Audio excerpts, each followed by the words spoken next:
penghargaan luar biasa, dipasangkan sesuatu yang akan saya ingat terus, bahwa saya pernah ada di dalam sebuah komunitas kembang tanjung. Yang dikembangkan bukan sekedar silaturahmi, tapi akal pikiran. Yang dikembangkan adalah keinginan untuk merawat bangsa ini dengan keadilan. Jadi saya di sini minoritas, sangat minoritas. Tapi saya ingat bahwa Nabi Muhammad menulis naskah Traktat Madinah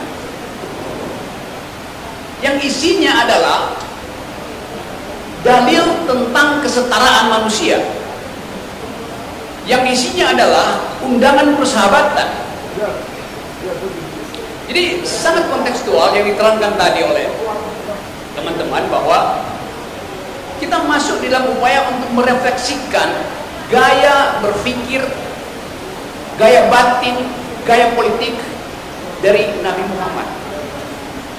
Jelas Nabi Muhammad adalah seorang politisi, jelas Nabi Muhammad adalah seorang negarawan, jelas Nabi Muhammad adalah pemimpin dunia, karena sesuatu yang diucapkan dari tahun abad ke-6, tahun 602 Masehi, sampai sekarang orang membaca kembali risalah sosiologis atau versi politik atau terjemahan hermeneutik dari ayat-ayat Quran, terutama tentang keadilan sosial.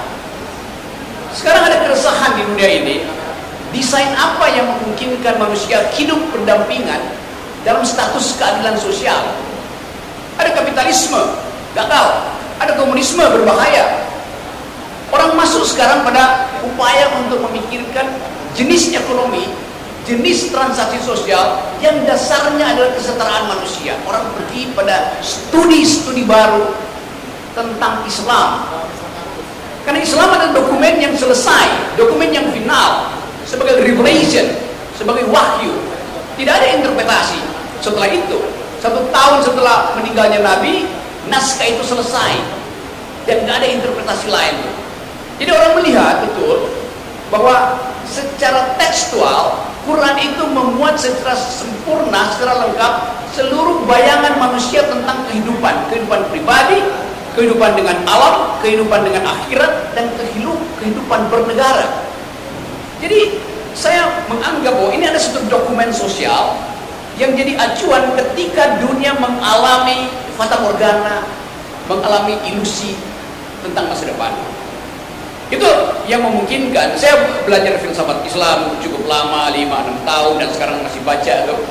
Tapi yang unik pada kita adalah kalau kita mau refleksi tentang apa sebetulnya nilai kepemimpinan leadership dari Nabi Muhammad. Apa leadershipnya?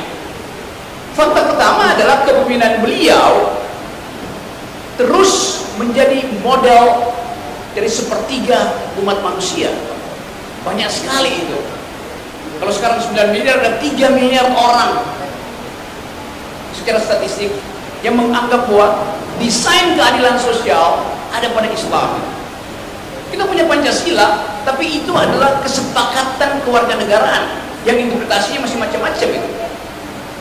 Jadi saya senang di sini karena kita mampu untuk mengucapkan kembali dalil-dalil itu. Dalil pertama yang saya tahu, dan saya kira bagian yang paling penting tadi adalah perintah untuk berjihad. Berjihad artinya mengucapkan kebaikan dan menyelenggarakan kebaikan. Berjihad artinya menghalangi keburukan dan mengupayakan tidak bertambahnya kejahatan. Itu pengertian saya. Tetapi negara sering menganggap jihad artinya kekerasan. Jadi negara buta huruf terhadap interpretasi sosiologis, interpretasi perdamaian yang diajarkan di dalam kitab suci Al-Quran. Saya membaca banyak verses itu. Kita sekarang ada dalam upaya untuk memahami bagaimana mungkin kitab itu diturunkan pada seseorang yang buta huruf. Bagaimana mungkin kitab itu diajarkan dan diterima oleh sepertiga bangsa manusia. Artinya ada sesuatu yang sakral dan ada sesuatu yang masuk akal di dalam uraian-uraian tekstual Quran.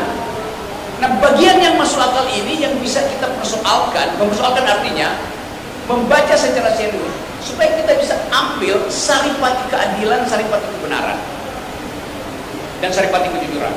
Tadi di meja itu saya sendirian mendengarkan bapak-bapak bicara pakai bahasa Aceh. Saya nggak ngerti bahasa Aceh, tapi saya mengerti bahasa tubuh dari 6 orang yang sedang bicara di depan saya. Bahasa tubuh kejujuran, bahasa tubuh keberanian, bahasa tubuh kebenaran. Itu dalil kepemimpinan yang seharusnya jujur, benar, berani. Itu yang kita mau bandingkan dengan keadaan sekarang. Tidak jujur, tidak benar, tidak berani. Ini ada kopi, terima kasih nih, kopi Sotek.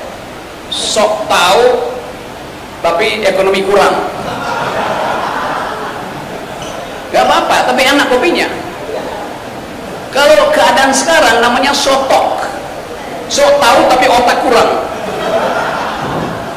Ada pemimpin yang sok tahu tapi otak kurang, akibatnya kita berutang, akibatnya lingkungan rusak, akibatnya keakraban sosial berhenti itu karena ada seseorang yang punya modal sotok, sok tahu tapi otak kurang. Itu yang ingin kita kemukakan dalam upaya refleksi terhadap kepemimpinan. Kenapa begitu? Kalau Nabi adalah pemimpin, terjemahannya dia adalah leader. Seorang leader akan menuntun umatnya, warganya pergi pada harapan. Itu namanya leader. Ada wahyu di depan yang kita upayakan diselenggarakan oleh seorang pemimpin. Di dalam sistem bernegara, wahyunya namanya konstitusi. Tetapi justru konstitusi itu yang sekarang sedang dipermainkan oleh seseorang untuk memperpanjang kekuasaannya. Jadi dari awal kita lihat bahwa kalau dia leader, dia paham bahwa tuntunan itu harus menghasilkan harapan. Kalau sekarang kepemimpinan politik kita nggak ada harapan, orang frustrasi di mana-mana itu. Bupati Meranti ngamuk, menganggap bahwa Riau itu dieksploitasi, kekayaannya tidak dikembalikan pada Meranti, dan dia bahkan menantang bahwa kalau begini terus eksploitasi terhadap sumber daya alam dan tidak kembali pada Meranti, dia mau mungkin dia berpikir lebih baik itu jadi bagian dari provinsi Malaysia. Demikian juga di tempat yang lain. Saya baca tadi di koran, Bupati Pasir Utara, tempat ibu kota negara akan dipindahkan, mengeluh bahwa di situ tidak ada universitas. Baru sekarang dia terbuka pikiran bahwa ibu kota negara tanpa akal itu artinya tempat untuk tambah ketidakadilan. Dan kita mulai paham bahwa kenapa para bupati mulai resah sekarang, karena ketidakadilan tidak tiba. Kalau misalnya kita berpikir bahwa IKN itu adalah semacam upaya untuk memperlihatkan kemegahan bangsa, di situ akan ada perusakan lingkungan, di situ akan ada makhluk Tuhan yang akan disingkirkan demi menanam beton di IKN. Padahal doktrin Islam adalah pelihara, hormati semua makhluk. Jadi IKN itu tidak berbasis pada sosiologi Islamis yang memerintahkan manusia untuk saling bersahabat, bahkan bersahabat dengan makhluk.